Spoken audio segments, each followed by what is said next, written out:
It is Friday, October 2nd, 2020, and this is an update on the Three Gorges Dam and current events in China.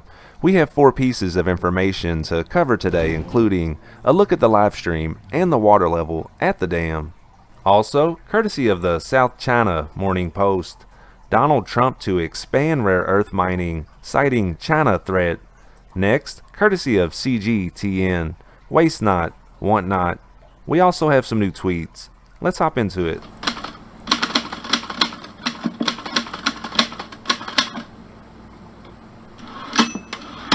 And a brief caveat before today's video. While researching for these reports, I come across information from various sources. Just because I decide to include a piece of information doesn't necessarily mean that I agree with it. I like to let you decide for yourself. Moving on. And now let's check in on the live stream at the Three Gorges Dam. As we can see, the spillway angle camera is still up and running today. Note the new channel of water that's formed on the lower left hand corner of your screen.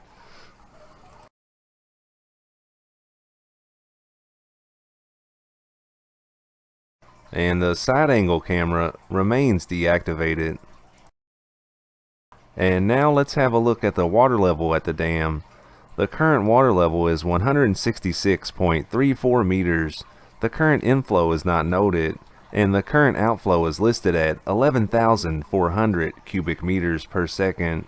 It is worth noting that these numbers are released by the CCP. Over the past 24 hours, the water level at the dam has risen well above the 165 meter warning level.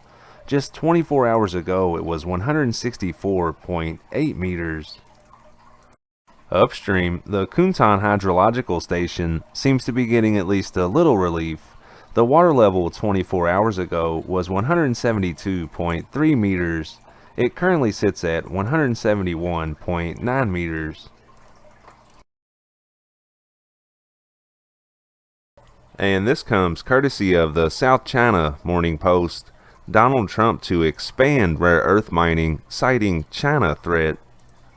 U.S. President Donald Trump has signed an executive order aimed at expanding domestic production of rare earth minerals that are vital to many critical manufacturing sectors, reducing dependence on China.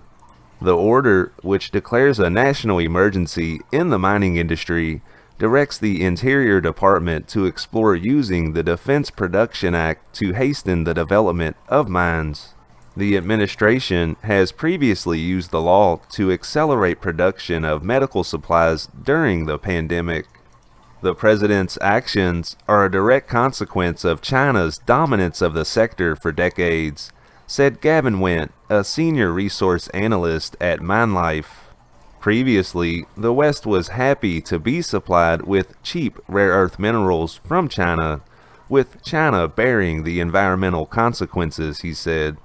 Critical minerals have been a focus in the U.S., as China accounted for 80% of total U.S. imports of rare earth compounds and metals last year.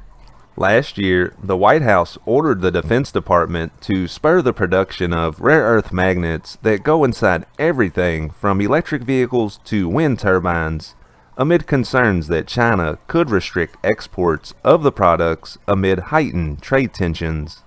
The executive order stated that the Energy Secretary will develop and publish guidance to clarify which projects supporting domestic supply chains for the minerals are eligible for a loan program earmarked for clean energy. The order also states that the Interior and Energy Departments should encourage the development and reuse of old coal waste areas, material on old mining sites, as well as abandoned mining sites for recovery of the critical minerals. The big problem for aspiring producers in the West has been the ability to source project funding and offtake agreements, said Wendt. If the West wants to develop alternate production, governments might have to step up and help subsidize projects, something they've refused to do in the past, he said. Earlier this month, 2 U.S. congressmen introduced bipartisan legislation aimed at reducing dependence on China for rare earth minerals. Separately, the European Union stepped up its push to become less reliant on imports of the raw metals, as the European Commission vowed to create a rare earths alliance by the end of the year. The order also seeks to reduce disruption of critical mineral supply chains. Thank you for watching this video. If you're finding it informative, please consider giving the channel a subscribe. And this comes courtesy of CGTN, Waste Not, Want Not. During the course of this year, China has lost millions of food crops in the farmlands and storage facilities as the country experienced the worst flooding in recent decades. Analysts at the Chinese brokerage firm Xinhuan Hongyuan estimated that the country could lose up to 11.2 million tons worth of food, equivalent to 5% of the country's rice production. Eradicating food waste requires discipline and behavior change, particularly in affluent societies where big rations are seen as a status symbol. In many cultures, serving people an amount of food that they can clear from their plate is seen as a sign of meanness by the host. In large social and official banquets, massive amounts of food is wasted as guests overindulge. Limiting food consumption to what is enough has many benefits. It leads to good health, helping to fight complications that result from obesity, especially heart disease. People are also able to save more money or put the funds to other uses. Decrease in demand for food also relieves the strain on the environment due to easing of pressure on the supply chain from farm to fork. To curb this menace, FAO has proposed several ways in which people can adopt disciplined and modest culinary habits. These include serving just enough portions of the food to avoid leftovers, buying only what one needs, avoid stacking up fridges, consuming food before their expiration date, and donating excess food to the vulnerable.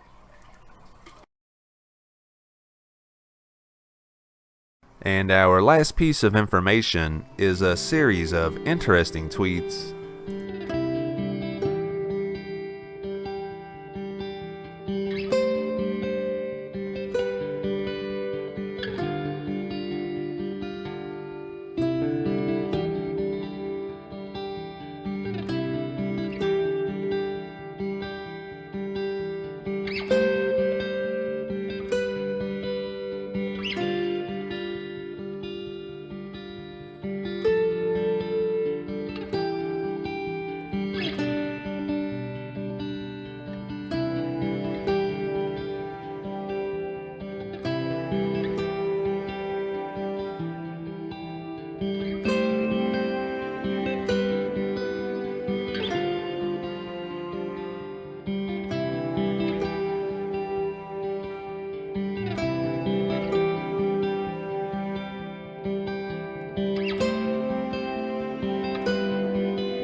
And I think that's a good place to wrap up today's video. I hope that you found it informative, and check back soon for more content.